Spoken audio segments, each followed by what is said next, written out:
చేరుదామా.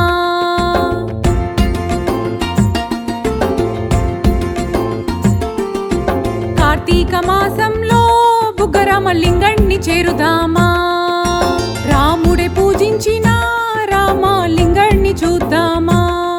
పీనాకిని నదిలోన మునకలు వేసి కార్తీక దీపాన్ని వెలిగిద్దామా.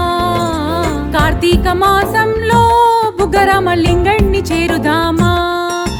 రాముడే పూజించిన రామలింగణ్ణి చూద్దామా. దేవతలందరూ విశేషంగా పూజించే స్థలం తాడిపత్రిలో ఈ దైవం ఉండడం మా అదృష్టం. దేవతలందరూ విశేషంగా పూజించే స్థలం తాడిపత్రిలో ఈ దైవం ఉండడం మా అదృష్టం.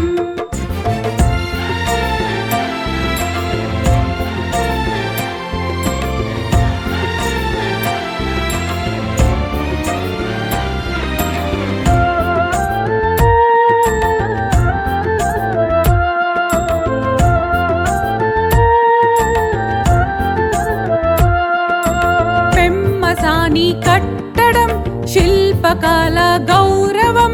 పెన్నా నది ఒడ్డున ప్రాచీనాలయం స్వయంగా వెలసిన శివలింగం సప్త స్వరాల మండపం. ఇలలోన ఈ పుణ్యక్షేత్రం మరో కైలాసం. జలధార ఊరే లింగేశ్వరుడు పశ్చిమాభిముఖంగా స్వయంగా వెలిసాడు. కార్తీక మాసంలో బుగ్గరామలింగణ్ణి చేరుదామా.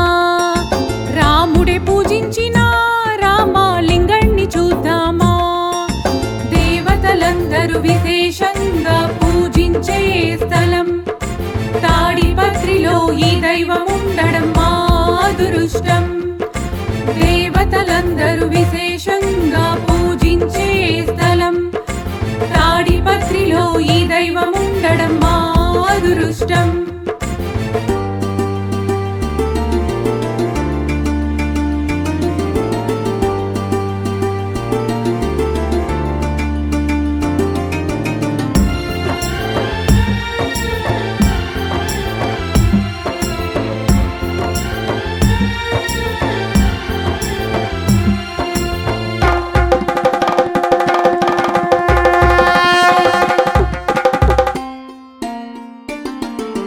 కలలతో కట్టిన శివాలయం ప్రతి శిల్పంలో శివతత్వం.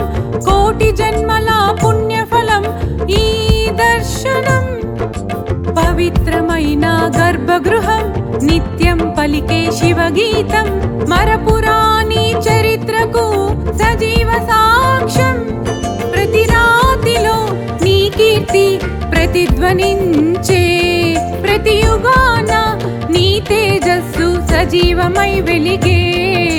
కార్తీక మాసంలో బుగ్గరామలింగణ్ణి చేరుదామా. రాముడే పూజించిన రామలింగణ్ణి చూద్దామా. దేవతలందరూ విశేషంగా పూజించే స్థలం తాడిపత్రిలో ఈ దైవం ఉండడం మా అదృష్టం. దేవతలందరూ విశేషంగా పూజించే స్థలం తాడిపత్రిలో ఈ దైవం ఉండడం మా అదృష్టం.